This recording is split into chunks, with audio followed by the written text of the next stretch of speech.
জুলাই সনদ স্বাক্ষর হইল। প্রফেসর রুজ কইছেন যে এটা একটা উদাহরণ হইয়া থাকলো, এর মধ্যে হইল মায়ের পিঠ আগুন জ্বললো। এনসিপি কইল জুলাই সনদের আইনি ভিত্তি না থাকলে তারা সাইন করবে না, যায়নি তারা সাইন করতে। আরো কয়েকটা পলিটিক্যাল পার্টি সাইন করেনি, তাদের যুক্তি আবার ভিন্ন। সেটা হইতেছে যে জুলাই সনদের মুক্তিযুদ্ধের চেতনায় যথেষ্ট সুদানো হয়নি আর কি, কম সুদানো হয়েছে, তাই তারা সাইন করবে না। সবাই সাইন করলে কি হইতো? তার আগে আসেন একটু দেখে নেই কারা কারা এইখানে ছিল। মঞ্চে ছিল রাজনৈতিক দলগুলা, আর নিচে বসেছিল বাংলাদেশের মন্ত্রী আর এলিটেরা। এইখানে সাধারণ কোনো মানুষ ছিল না, ছিল অসাধারণ সব মানুষ। পুরো নিরাপত্তার চাদরে মুড়ে কিছু পলিটিক্যাল এলিটরা আর কিছু ধান্দাবাজ। সাধারণ মানুষ কিছু গেছিল, তাদের তুলে দেওয়া হয়েছে। তবে সবচেয়ে দুঃখজনক ঘটনা ঘটেছে জুলাই যোদ্ধা আতিক, যে একটা হাত হারায়ও হাসপাতালের বিছানায় বসে হাসতেছিল, তার কৃত্রিম যে হাতটা পুলিশ পিটায় বিচ্ছিন্ন করে ফেলছে। তো এই জুলাই সনদ যে এনসিপি সাইন করলো না, তাতে কি হবে? রাজনীতিতে ক্ষতি বৃদ্ধি কি হবে? আসেন এটা একটু বুঝে দেখি। আপনারা জানেন যে এই ঐক্যমত কমিশনের এই পুরা কাজটায় আমার কোনো উৎসাহ ছিল না প্রথম থেকে।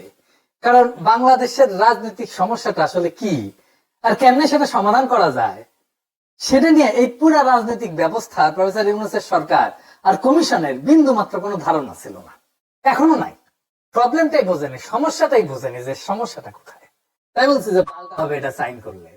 এখন অনেকে কইতে পারেন যে এটা যেন সাইন করে এনসিপি, সেটা তো আপনিও চাইছিলেন। হ্যাঁ, কথা সত্য।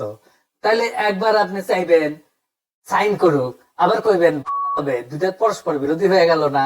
হ্যাঁ, তা ঠিক, কিন্তু এটার উত্তর আপনি এপিসোডের শেষে পাবেন। আলাপটা পরে না শুনলে এটার উত্তরটা কয়ে দেওয়াটা উচিত হবে না।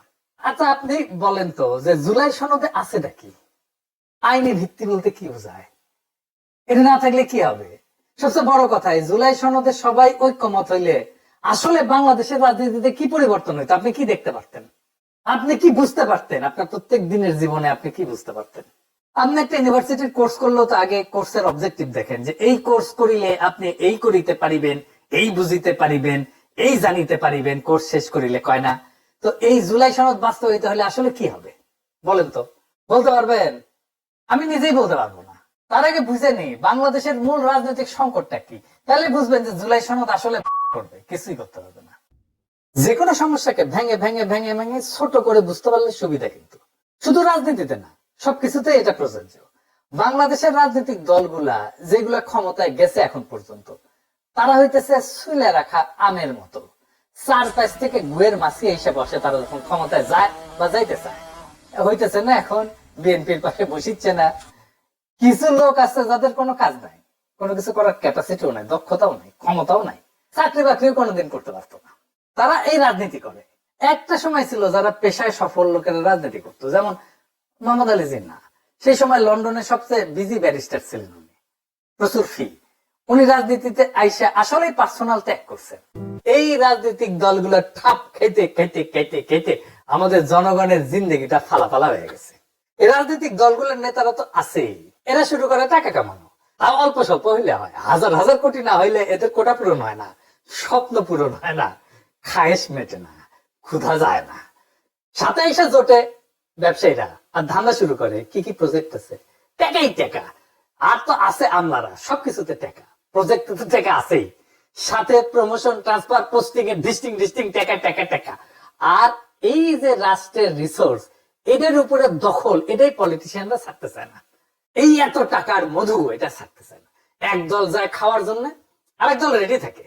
আর এই খাওয়া খাইতে আনন্দ যেন নষ্ট না হয়, সবাই মিলে যেন মিলে জুলে খাইতে পারে, সিস্টেমে আসে, তাই চায় আমলা, প্রশাসন, পুলিশ, মিলিটারি, ব্যবসায়ী সবাই। আমলাদের তো সমস্যা নাই, আজ আওয়ামী লীগ, কাল বিএনপি, পরশু জামাত, তারপর দিন এনসিপি জিন্দাবাদ দিবে যখন যে ক্ষমতাবান হবে।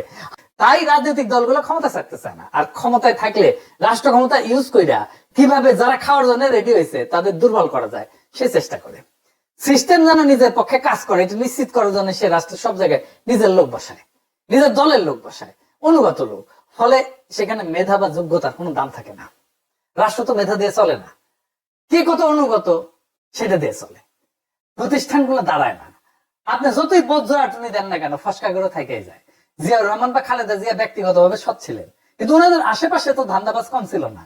ধরেন ব্যারিস্টার নাজমুল হুদা, সে তো জিয়ার সহচর ছিল, চট্টগ্রাম সার্কিট হাউসে জিয়া যেটাতে মারা যায় সেই সফরেও সে ছিল, রাত পর্যন্ত ছিল। খালেদা জিয়ার শাসন আমলে বিএনপির লোকেরা তো কেলেঙ্কারি কম করে নাই। একটা এক্সাম্পল দিই, খালেদা জিয়ার জ্বালানি মন্ত্রী ছিলেন মোশাররফ সাহেব, নাইকোর কাছ থেকে ঘুষ নিয়েছিলেন, কানাডার আদালতে সেটা আবার প্রমাণ হয়েছিল। ইচ্ছার তো কোনো শেষ নাই। 1,21,00,000 ভুয়া ভোটার করেছিল খালেদা জিয়ার আমলে বিএনপি। 150 ছাত্র দল নিয়ে তাকে নির্বাচনী কর্মকর্তা নিয়োগ দিছিল বিএনপি। এখন কত ভালো হয়ে গেছে না, ভালো ভালো কথা কয়, তাই না? একই কাজ করবি আবার। ভোট গুলো কিভাবে হইতো আপনারাই বলেন? টাকা দিয়ে ভোট কেনা হইতো, তাই না? মনোনয়নও তো কেনা হয় টাকা দিয়ে, তাই না? এই যে করাপ্ট পলিটিক্যাল সিস্টেম, এরই তো সমস্যা। আর এটা রাজনৈতিক দলগুলো ঠিক করবে? 25টা রাজনৈতিক দল সাইন করেছে, কিছু যায় আসে না জোনায়েদ সাকিব সাইন করছে কিনা বা সাইফুল হক সাইন করছে কিনা। আসল কথা হইতেছে আমরা অন্তত একটা বা 2টা টার্ম এমন একটা সরকার পাবো কিনা যারা দেশের পুঙ্গা মারবে না, নিজেরা সৎ থাকবে। ওরা কইতেছে রাষ্ট্র বদলাবে, যারা রাষ্ট্র হাতে পায়ে বদলায় নাই এতদিনে, তাদের হাতে দিব আবার রাষ্ট্রটা, নাকি নতুন কাউকে দিয়ে চেষ্টা করব। আমার বুদ্ধি বলে নতুন কাউকে দিয়ে চেষ্টা করা, যে আপনার ভোটটাকে একটা দায়িত্ব হিসেবে দেখবে, আমানত হিসেবে দেখবে।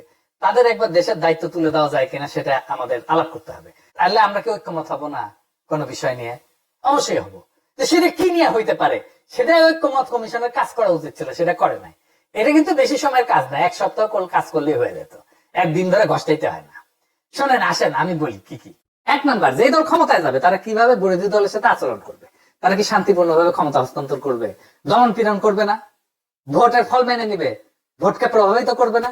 2 নাম্বার, বিরোধী দল যে থাকবে সে সরকারের সাথে কিভাবে আচরণ করবে, তারা কি আওয়ামী লীগের মতো 200 দিন হরতাল করবে।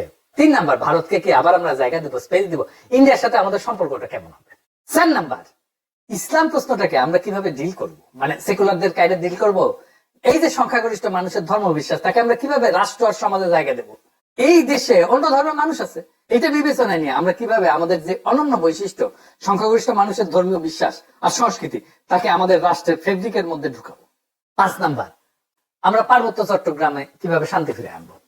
7 নাম্বার, আমাদের রাষ্ট্রের স্বাধীনতা, সার্বভৌমত্ব, আঞ্চলিক অখণ্ডতা আর জাতীয় মর্যাদা কিভাবে রক্ষা করব। এই তো আমার ইস্যু। রাজনৈতিক শক্তি হিসেবে আমি কিভাবে জনগোষ্ঠীকে সংগঠিত করলাম, সেটাই আমার শক্তি। আমার মতে বাংলাদেশে প্রেসিডেন্সিয়াল সিস্টেম ছাড়া কোনোদিন স্টেবল হবে না। স্বাধীন বাংলাদেশের সবচেয়ে জনপ্রিয় রাষ্ট্রনায়ক ছিল জিয়া, শুধু জনপ্রিয় না, শক্তিশালী রাষ্ট্রনায়ক ছিল জিয়া, কারণ জনগণের প্রত্যক্ষ ভোটে নির্বাচিত হয়েছিল, এই জন্যই সেটা হইতে পারছিলেন। তো ওই প্রেসিডেন্সিয়াল সিস্টেম ফেরানো হইল না। যখন বাংলাদেশের জনসংখ্যা ছিল 7.5 কোটি, তখন ছিল 300 আসন সংসদে, এখন 18 কোটি মানুষ, এখনো 300 আসন। এটা কিছু হইলেও পুরা জুলাই সনদ হয়েছে এরকম একটা কসমেটিক সার্জারি, এটার কোনো ভ্যালু নেই আমার কাছে। আপনাদেরও এটা নিয়ে চিন্তা করা উচিত না। এটা কি আছে, হাতি না ঘোড়া, বাঘ না ভাল্লুক, এটা কাগজের কাগজ, এটা কিচ্ছু হবে না। আমি কয়ে দিলাম আজকে, কিছু হবে না। এসব নিয়ে আমার কোনো উচ্ছ্বাস নাই। কিন্তু তারপরে আমি কেন চাইছি এনসিপি সাইন করুক, কারণ হইতেছে প্রথমত আমি চাই নাই এনসিপি সিপিবি বাসদ জাসদের মতো বাতিল মালগুলোর সাথে একই কাতারে দাঁড়াক। 2 নম্বর হইতেছে যা করছে এটারই উৎসাহ দেওয়ার জন্য আমি বলছি সাইন করুক। তাই তাদের নিছক উৎসাহ দেওয়ার জন্য আমি এটা বলছি। ধরেন আপনার বাচ্চা একটা ছবি এঁকে আনিছে, সেটা হাতি না ঘোড়া না বাঘ না ব্যাং না ভাল্লুক না হারমোনিয়াম, কিছুই বুঝিচ্ছেন না, তো আপনি কি আপনার বাচ্চারে কইবেন দূর কি আঁকিছো, ফেলাও এটা, কইবেন? তা তো কইবেন না। কইবেন বাহ বাহ সুন্দর আঁকিছো তো, এটা কি আঁকিছো? যদি গরু আঁকিছি তাহলে বলবো আচ্ছা আসো আরো ভালো কেমনে আঁকা যায়, আগে চলে দেখে আসি গরু কেমন। তো গরু দেখে কইতাম গরুর তো একটা লেজ আছে, তাই না? তো তোমার ছবিতে লেজ কোথায় আঁকিছো? তো বাচ্চা তখন নিজেই নিজের ভুলটা আইডেন্টিফাই করতে পারে।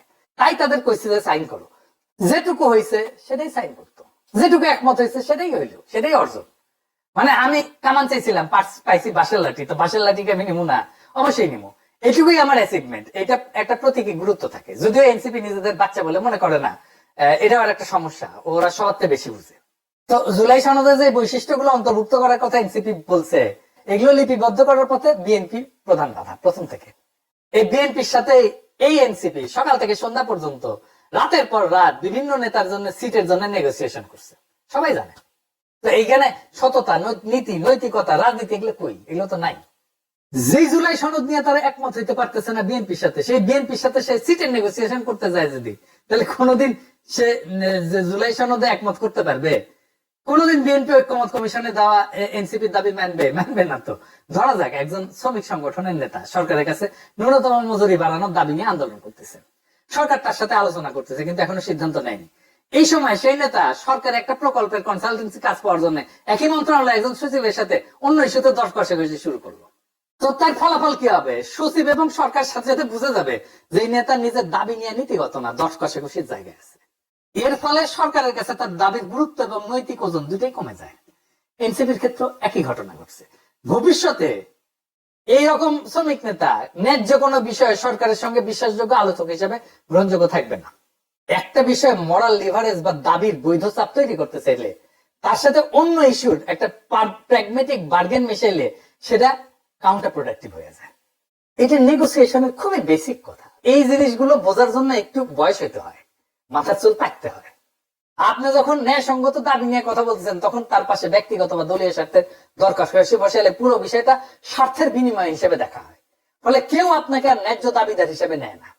তো এনসিপি যদি জুলাই সনদে কিছু বৈশিষ্ট্য অন্তর্ভুক্ত করার দাবি তোলে সেটা একটা নীতিভিত্তিক অবস্থান, কিন্তু একই সময়ে তারা যদি বিএনপির সাথে সিট নেগোসিয়েশন শুরু করে তাহলে বিএনপি সহজেই তাদের দাবিকে একটা ট্রেডিং সিট হিসেবে ব্যবহার করবে।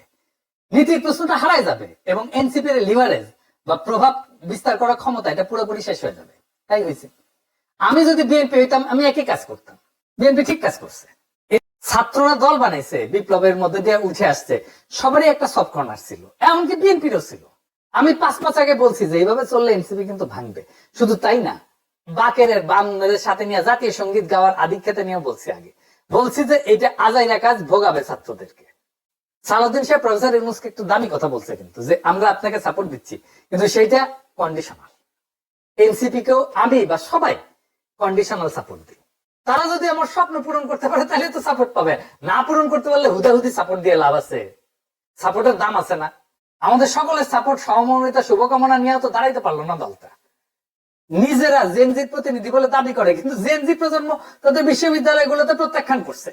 সাবেক সমন্বয়ক জিএস হয়েছে রাকসুতে, কিন্তু এনসিপি কেউ যেতে নাই। আর ওই সাবেক সমন্বয়ক কেন আজকে এনসিপি করে না বা বাকচাষ করে না?